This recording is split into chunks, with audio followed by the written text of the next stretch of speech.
ఆలయంలో కొట్టుమిట్టాడుతున్న వాళ్ళు, లక్షల్లో అప్పులు ఉన్నవాళ్ళు, లేదా తరచూ అప్పులవుతున్న వాళ్ళు ఎవరైనా సరే అమావాస్య రోజు నల్ల ఆవాలకు సంబంధించిన ఒక శక్తివంతమైన పరిహారం పాటిస్తే క్రమక్రమంగా మీ అప్పులన్నీ తీరిపోతాయని రహస్య తాంత్రిక పరిహార శాస్త్రంలో చెప్పడం జరిగింది.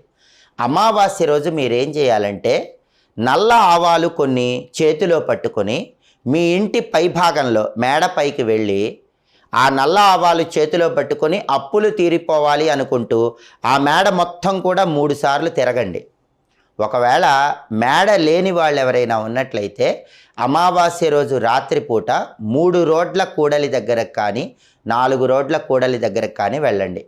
ఆ కూడలి దగ్గర 3 సార్లు చుట్టూ తిరగండి. అలా తిరిగిన తర్వాత చేతిలో ఉన్నటువంటి నల్ల ఆవాలు ఒక్కొక్క దిక్కుకు విసిరేయాలి. అలా విసిరేస్తే క్రమక్రమంగా మీ అప్పులన్నీ తీరిపోతాయని రహస్య తాంత్రిక